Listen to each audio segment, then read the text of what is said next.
then we will move on to question 3.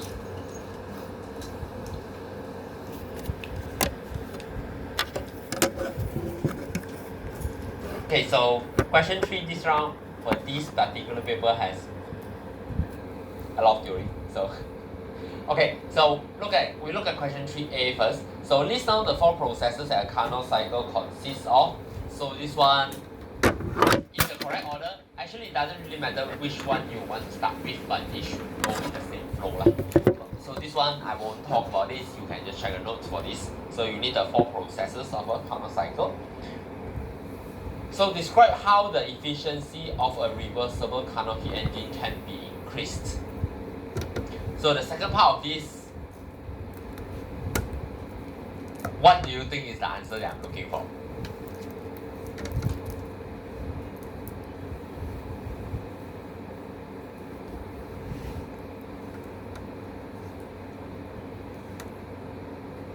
How do you increase the efficiency of a reversible Carnot heat engine?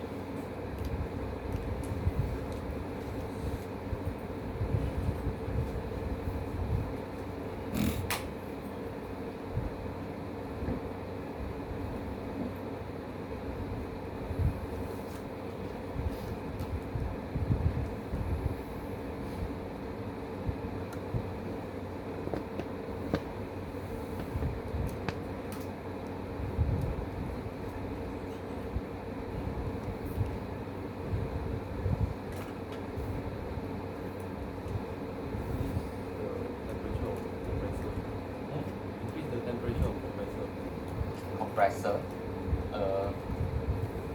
The first 3 words are correct, but not the compressor.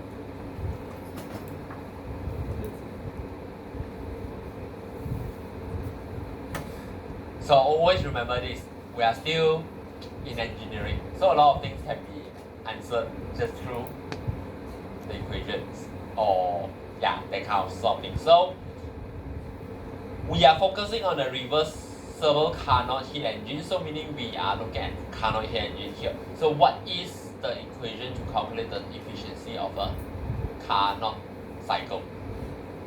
So that will be NTH equals to 1 minus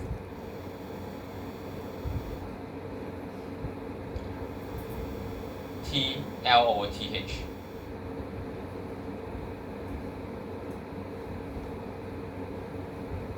Yes, I think so. Okay, so this is the equation for the reversible. So usually thermal efficiency will be 1 minus QR over QE, right? And it will be equals to TL over TH if it is for Carnot. So for Carnot, you can replace the Q with T, or this one maybe if we just write QL over QH lah, but same thing. Alright, so based on this equation, it means that we want this entire thing to be as low as possible. Right, if you want a high efficiency. Which means either you increase TH or you reduce TL.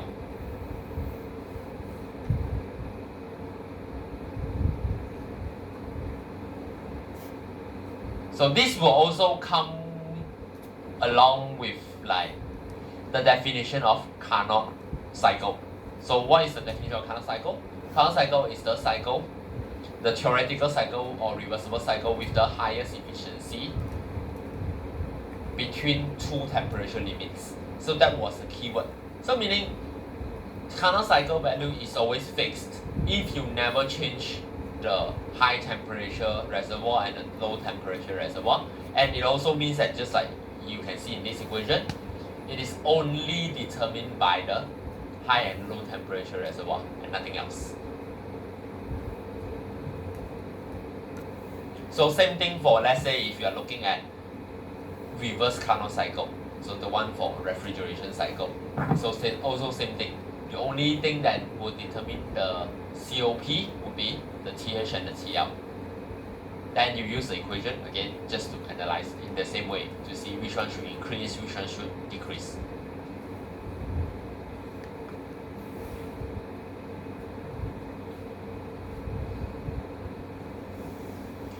Okay, then now we look at B. Water vapor enters a nozzle with a low velocity as saturated vapor at 3 megapascal and expands to 800 kilopascal. So you have a nozzle here. Initially, you have 3 megapascal saturated vapor, low velocity, so meaning there's no velocity lah. Low velocity usually means that the velocity is not significant enough. So when it expands to pressure equals to 800 kilopascal.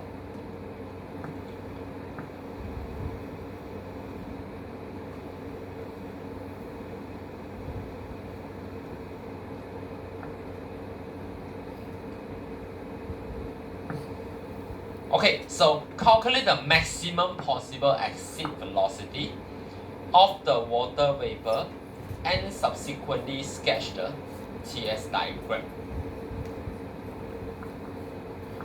Okay, so for now, we ignore this term first, the maximum possible exit velocity. So we just want to see what kind of, let's see what you can do here first. Let's see if you understand this. Okay, so of course, if you don't know what to do, write down the assumption first. That will give you maybe 1 mark. But anyway, what kind of system is this? This is an open system, right? So we are dealing with an open system here.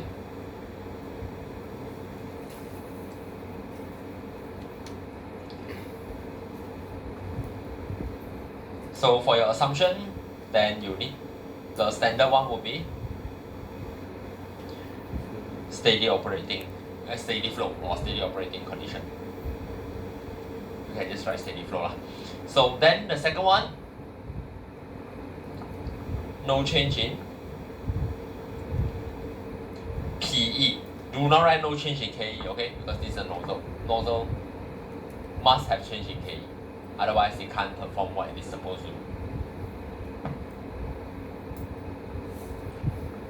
Okay, so for open system, then you can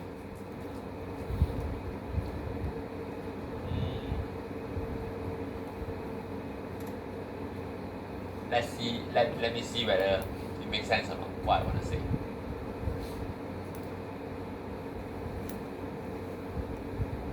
Yeah. Okay, so then we will still need this.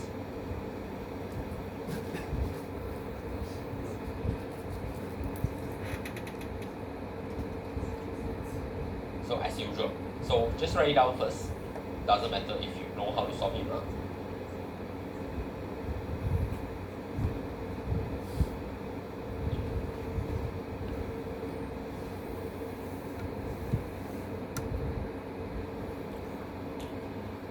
Let me write properly.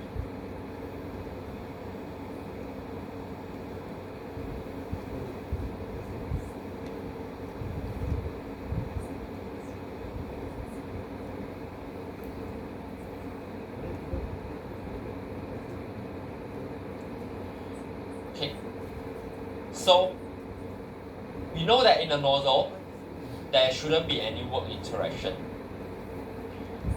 PE we also assume negligible. KE inlet is negligible. As for Q, no, the question doesn't really mention anything about in or out. So we don't supply any heat to the nozzle, we didn't take any heat out of the nozzle. So these are the one that we can cancel off as well. So ultimately, you are left with m dot h1 equals to m dot h2 plus m dot v2 squared over 2. So all this can cancel off also. Then you are left with h1 equals to h2 plus v2 squared over 2.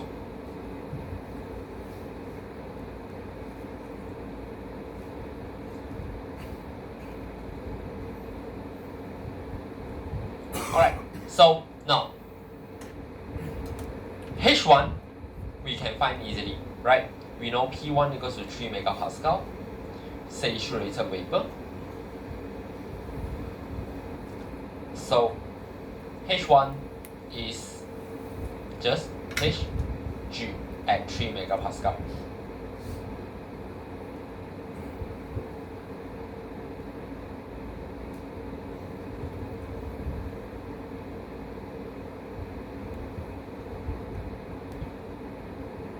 Then how about state 2?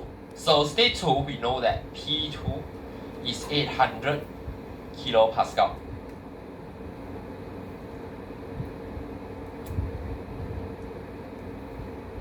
But nothing else. That's all we know, right? So for a lot of students, actually, if you don't know what to do, at least this is a station you should at least stop at, okay? Because all these things you can do, right? So always remember this, don't give up if you don't really understand the question. There are usually still things that you can do. Okay, so then now we go back to the question. So question actually, I mean, you'll probably be able to identify the keyword here, but then do you know what you need to do? So the keyword here would be calculate the maximum possible exit velocity of the water vapor and subsequently sketch the TS diagram. So which means that the velocity V2 will be the maximum. So meaning the whole thing here will happen under an ideal condition. Okay, the most ideal condition. So the nozzle also should be one with 100% efficiency, if you think about it. Obviously, if you don't get it, you look at B. B is also the hint because, sorry, not B, part 2. Part 2 say if the nozzle has an isentropic efficiency of 86%, calculate the actual exit velocity. So does that give you an idea on what you need to do in A?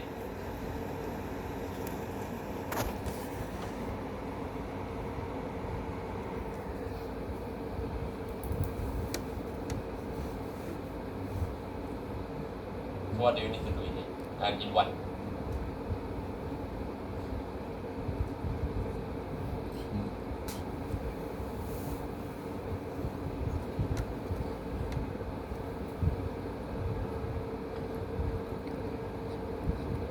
So if 2 tells you that if this nozzle have isentropic efficiency of 86%, then you need to calculate a new set of velocity. So obviously, the maximum velocity will be when the isentropic efficiency is 100%, right? So what does isentropic efficiency, if isentropic efficiency is 100%, it means that this is an isentropic process. So what does isentropic process mean? Entropy doesn't change, right? So which means here you can find S1. Then in state 2, you say S2 equals to S1.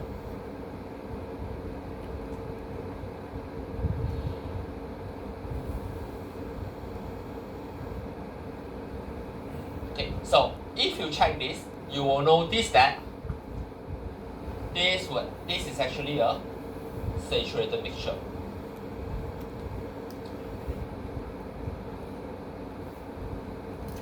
So you need to find S2 from the entropy. So this will be S2 minus SF over SFG. And then based on this X2, you get H2.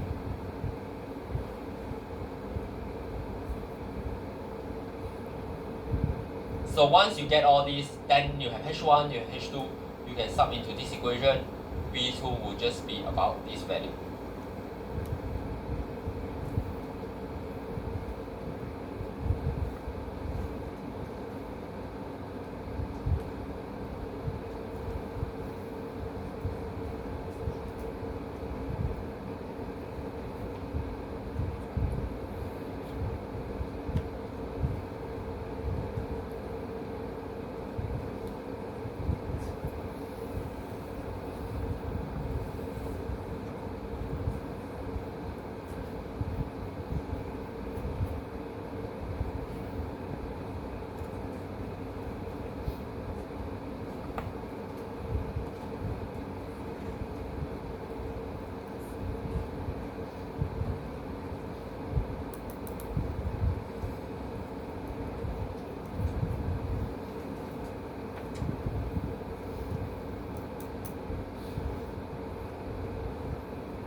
Okay, then you need to draw the.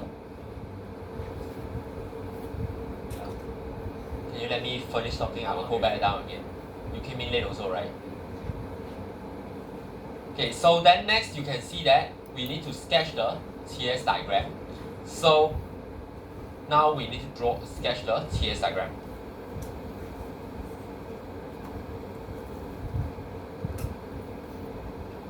Okay, so same thing, this is a water vapor, so you have to remember the TS diagram. You have to remember the saturated line.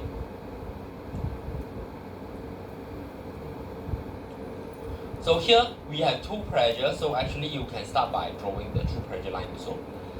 So the first one is 3 megapascal, second one is 800 kilopascal. So this one very straightforward actually. You started off with a saturated vapor, so it's here. So one is here.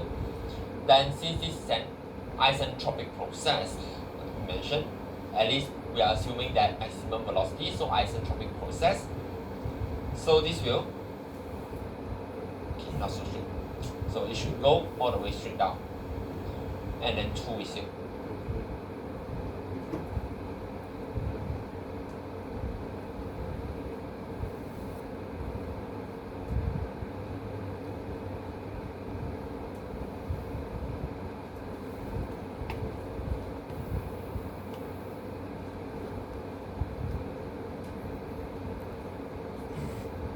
Okay, so just now, C, we read about the question as well, so we can actually just start with it. So C asks for the the actual velocity if you have a certain value for isentropic efficiency. So the isentropic efficiency of the nozzle is 0.86. Okay, so now this equation, since I've been using the general equation sheet all this while, so this equation is actually not in the formula sheet for this one. So you kind of need to know what it is. But then that's why it's also just 2 marks. But like I mentioned, yeah, don't fully trust the formula sheet. It doesn't mean that if it is not in the formula sheet, that question is not coming up. Okay, if they are not there, you still have to look through. Because usually I use the more general one. Those are for most of the questions, that's all. But of course, if it is something that's particularly hard or tricky, then I will give you the equation separately lah. But in this case, actually no, because isentropic efficiency of the nozzle is actually just V2 square over V2S. It's actually based on the velocity itself. So equals to 0.86. Sorry, this is V2S square. So it might look a bit confusing here, so let me change some word here. For the first part, this is S, okay? Because this one we are looking for it in terms of the maximum. So the first part is V2S. Then this V2S, you sub into here. So then from here, you will get V2 equals to about this value.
Okay, so let's look at C. So C is also another more theory heavy based question. I think we can just read through. So compare and contrast the Otto cycle and diesel cycle in terms of their processes and efficiency. Provide one example of application where each cycle is used and explain the reason for their selection. So this one, I think I won't say too long here. So I will just briefly talk about it. So compare and contrast the difference, their processes. So this one, very straightforward. You just talk about what is different between these two. So it will be the combustion process. Okay, so during the combustion process, one of it is the constant pressure process, the other one is a constant volume process. So one is based on spark plug, the other one is based on the fuel injector. Okay, then of course efficiency, then this one you can talk about it. So in terms of, so if they are at the, this one maybe you can talk a bit more. So if they are both working on the same pressure ratio, so technically speaking both of them, so technically speaking then Otto cycle will have a higher efficiency. But usually we know that diesel cycle always works at a higher compression ratio, and because of that, then diesel cycle usually will have a higher efficiency. So all this we talk about that in the class, so you can look through the notes as well. So provide one example, this one you can just look through lah. So Otto cycle usually is automobile, normal car. Diesel cycle for larger vehicles like trucks and stuff, and for better efficiency, so that you can explain the reasoning as well. You can look at the notes for this.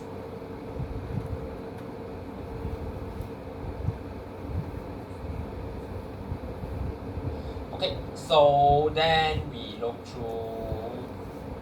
at last question. Okay, so during winter, the outdoor temperature is at -5 degrees Celsius, and someone is using the heat pump in his room to keep himself warm. So the heat pump, working on a vapor compression cycle, is used to maintain the interior of his room at 20 degrees Celsius. The refrigerant leaves the condenser as saturated liquid, enters the evaporator at 100 kilopascal with a quality of 41.5% and exceeds the evaporator at -20 degrees Celsius. So the compressor has an isentropic efficiency of 90%, and the cycle consumes 1000 watt of power. Assume there is no pressure drop in the system. Okay, let's just draw the TS diagram first, just so we know what to do here. And I think A also asks us to draw a TS diagram, so we can draw it and note down what are the information given to you here as well.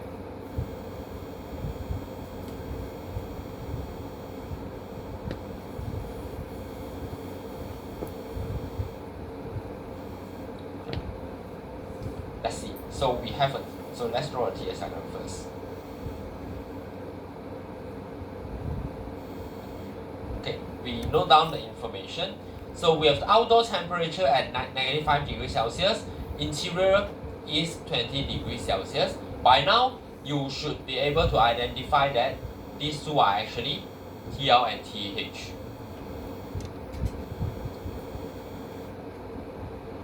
So they have nothing to do with the working of the cycle itself. These are all the external temperature, the reservoir temperature.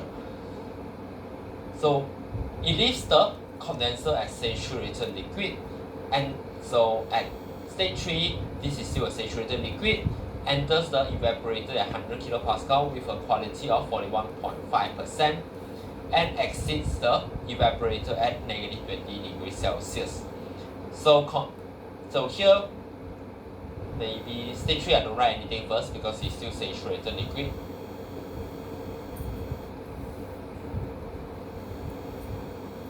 It enters the evaporator at 100 kilopascal, so the entrance of the evaporator is stage 4.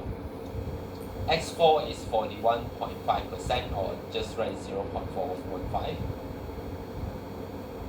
and it exceeds the evaporator at negative 20 degrees Celsius, which means that T1 is negative 20 degrees Celsius. That is the exit of evaporator. So we assume no pressure drop, which means P1 is 100 kilopascal as well, because P1 is equals to P4.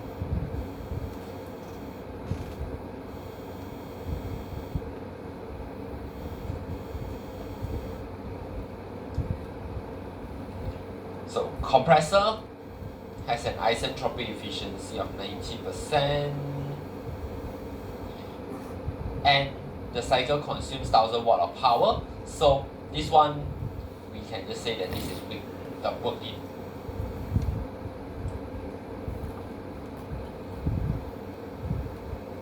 Okay, now we can draw this. So based on what we have here, we don't know what is the upper pressure. The lower pressure is 100 kilopascal. 3, we know that it is saturated vapor.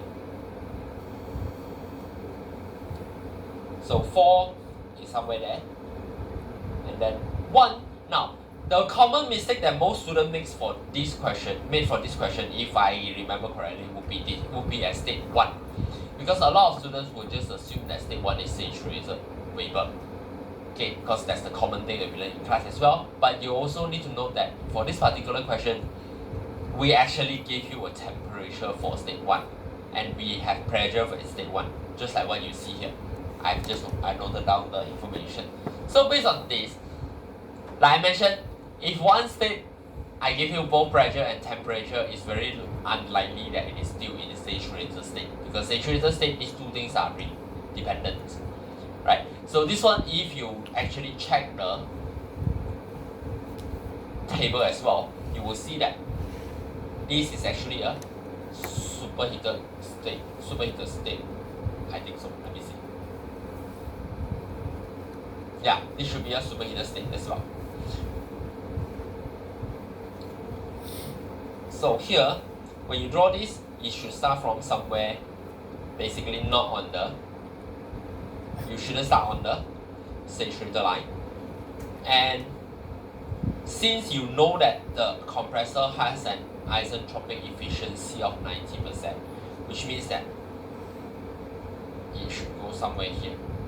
It shouldn't be a straight line anymore. So this is 2. And maybe we note down the 2s as well. Not sure if we need to use it, but we might. So yeah. So for this cycle here, we have one work in. We have QL, then QH.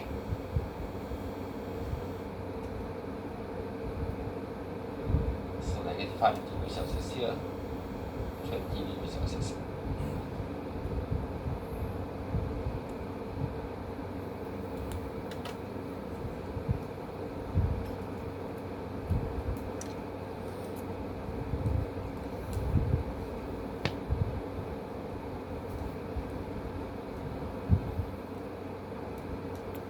Okay, we have pretty much noted down almost all the information here, so let me go get the question first.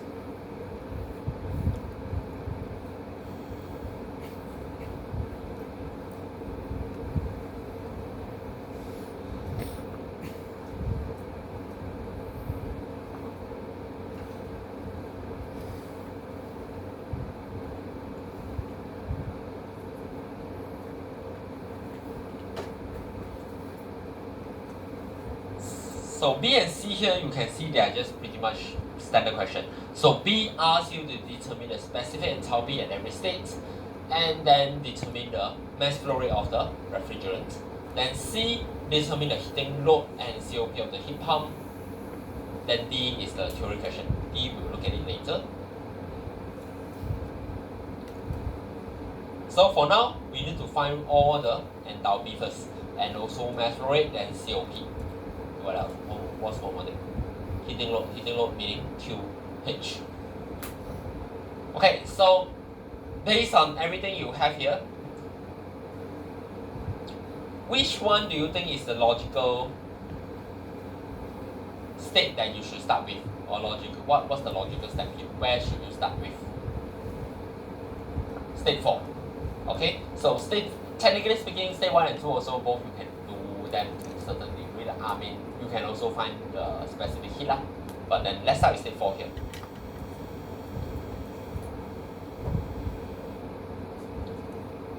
Or maybe I just reuse here, I have enough space.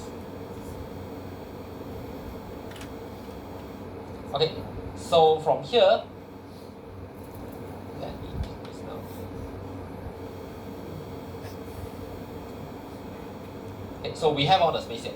Okay, so from here, state 4, very straightforward, you can find H4. Right, so this will be from HF plus X4 HFG.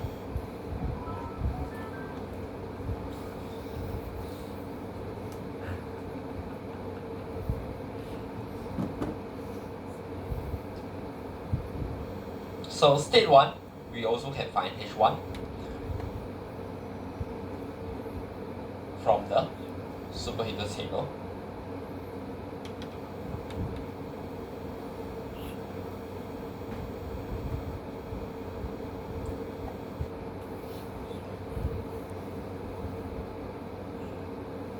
So from here, you can get two of this value. Right, you get H4, you get H1. So which stage should we proceed to now?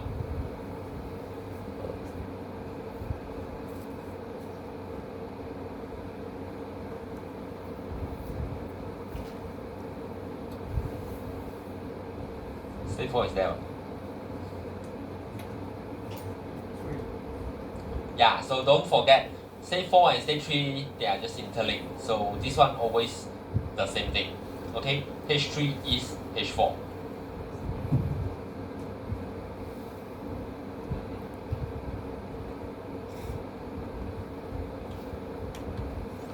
So the issue now is state 2.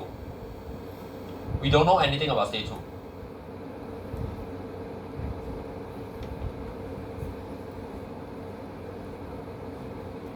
Right, so now our main issue, state 2, because we do not know anything about it. Then we need to start digging information from all the other states. So what do we know here? Like what can we find out? Which state can we make use of here?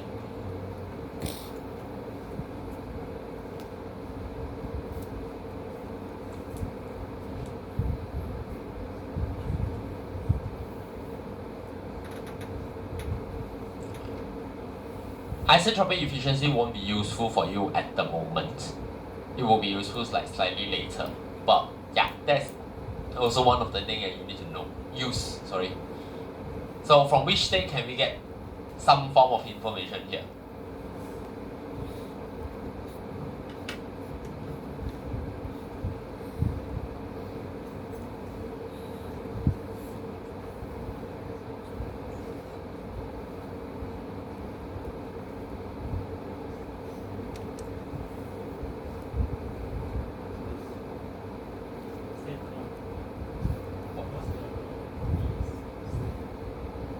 Yes, so that one is for 2S. Okay, so one obvious choice here would be state 1. If you get entropy of state 1, then you know that in state 2, S2, S is S1. Don't forget that it's always S2, S. This is not S2 yet. That one later we can make use of the isentropic efficiency. Now, so this one information. So how do we take out the second property here? We need another property.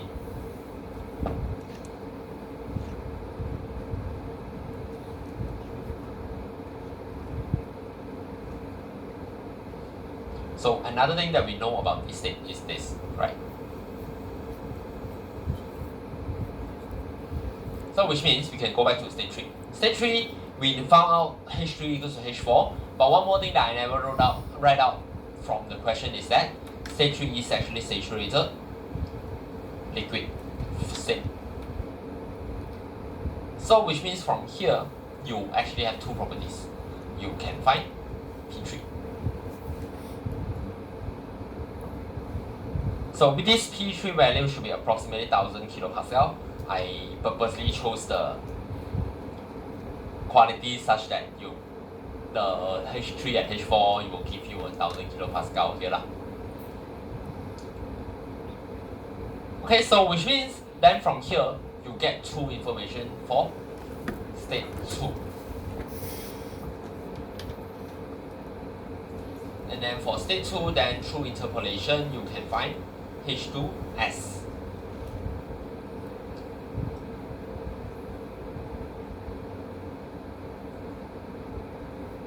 Then you can make use of isentropic efficiency. So this one is just H2S minus H1 over H2 minus H1.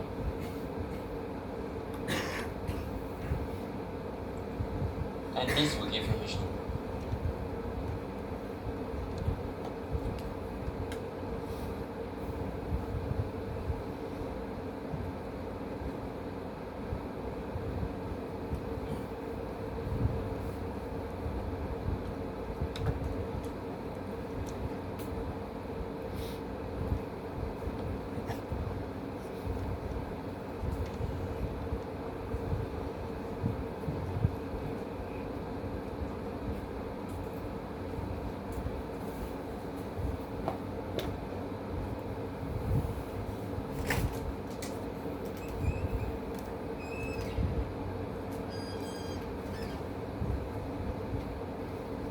So now then you fulfill all. We have H3, H1, H2, H4. So we can move on to the next part, which is to look for the mass flow rate. So to find the mass flow rate, of course, the only thing that will give you the information of the mass flow rate will be the work in here. So we know that work in is equals to F dot H2 minus H1. Don't accidentally use H2S instead. It's always a H2. And this is equals to 1000 watt or 1 kilowatt. So then from here you can get the mass flow rate value, which is approximately this.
Okay, then let's quickly finish this up. So then C is just the heating load. So heating load is essentially QH. So this is just m dot H2 minus H3. And then COP for heat pump is just QH over work in. So this should give you approximately this and this 3.4. Yeah, goes divided by 1.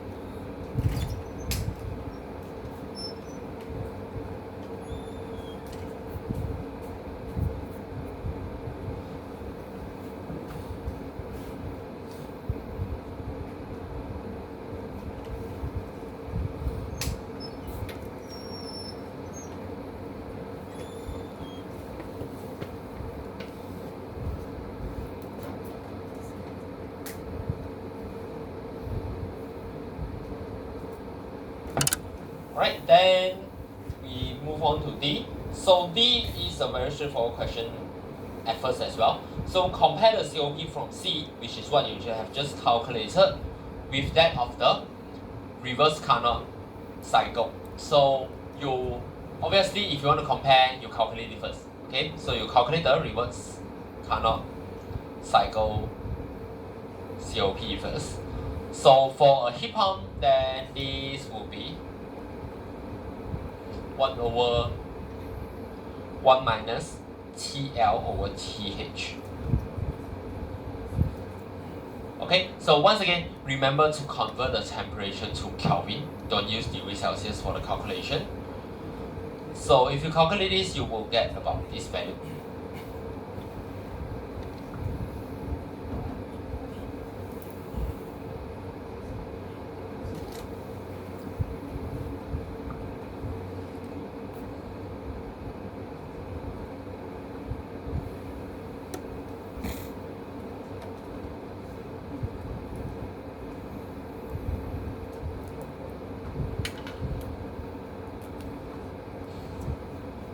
Okay, so if you compare those two, then you will obviously see that the reverse Carnot cycle COP is higher than the actual COP that you calculated. So then maybe you can explain a bit. You can use two ways.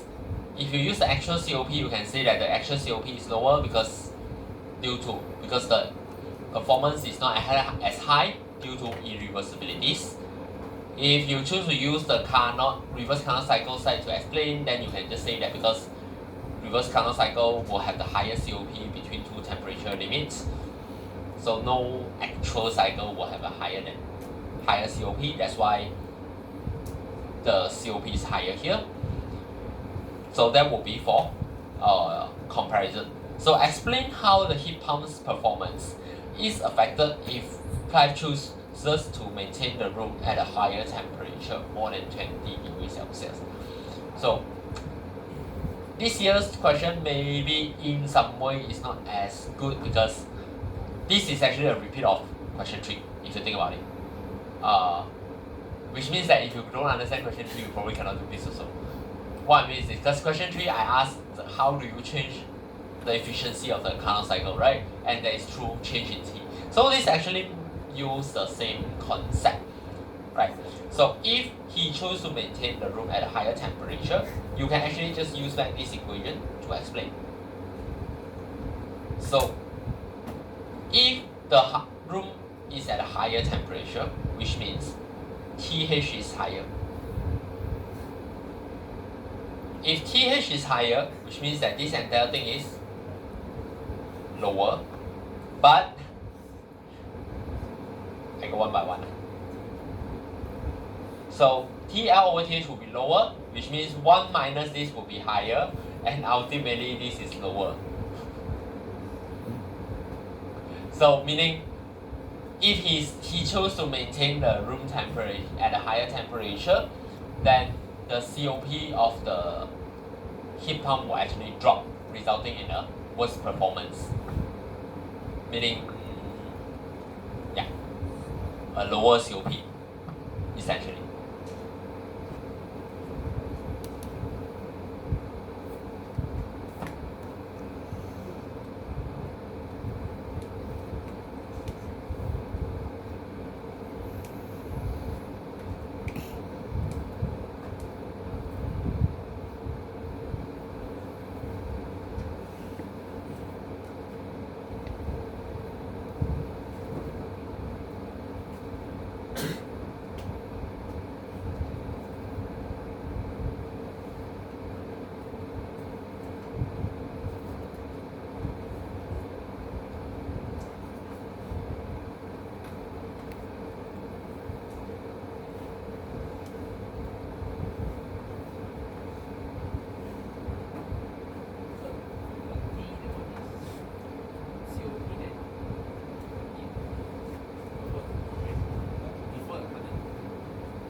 Oh, reversible. reverse. It's reverse Carnot cycle.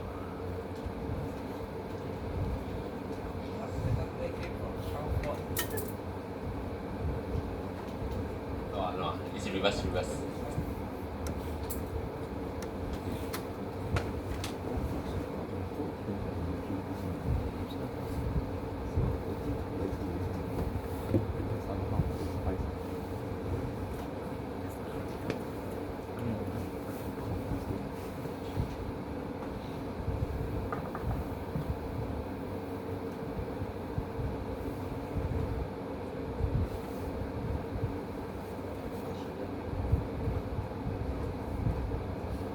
还没有洗啊，没洗手没有看。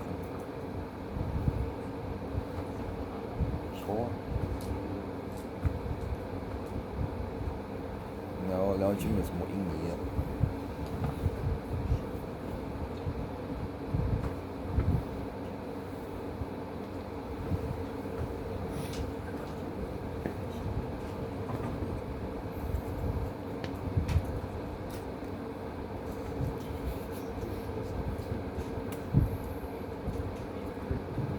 找不到，邮件，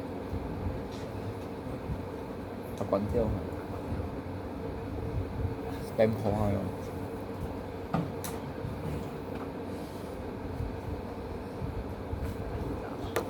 是啊，spam 破坏。So anything that you want to ask me here? Got tips? Yes. Okay, so now discussion of past year will stop here. It's not like we have time for more papers. Okay, now maybe before we end the class, I will show you. Actually, not to say. Of course, no. Of course, the video actually has been uploaded. I will just show you some kind of revision video. It's just that.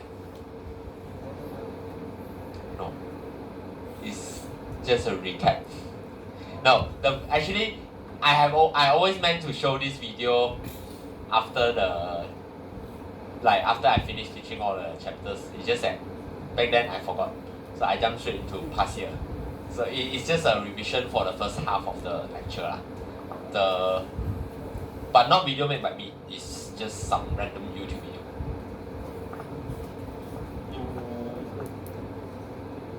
Do we put?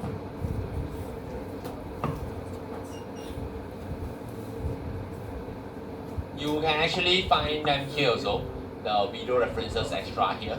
Yeah, I uploaded it just for you to view. So these two videos, the first one, yeah, we can watch this together. The first one is actually is a full recap, almost a full recap of your first half of the lecture. So like all the whole first law of thermodynamics. So that's why the title is also called Crash Course, because you can finish it in 10 minutes. Okay, so let's just watch this. This little toy is called a drinking bird. You put a cup of water in front of it and its head dunks into the cup. Eventually the head bobs up again, but then it goes right back into the water. If you don't know much about thermodynamics, the drinking bird might seem like it could go on forever without an external source of energy powering it. A perpetual motion machine, in other words. But the toy isn't a perpetual motion machine because perpetual motion is impossible according to the laws of physics. One of the reasons is the first law of thermodynamics.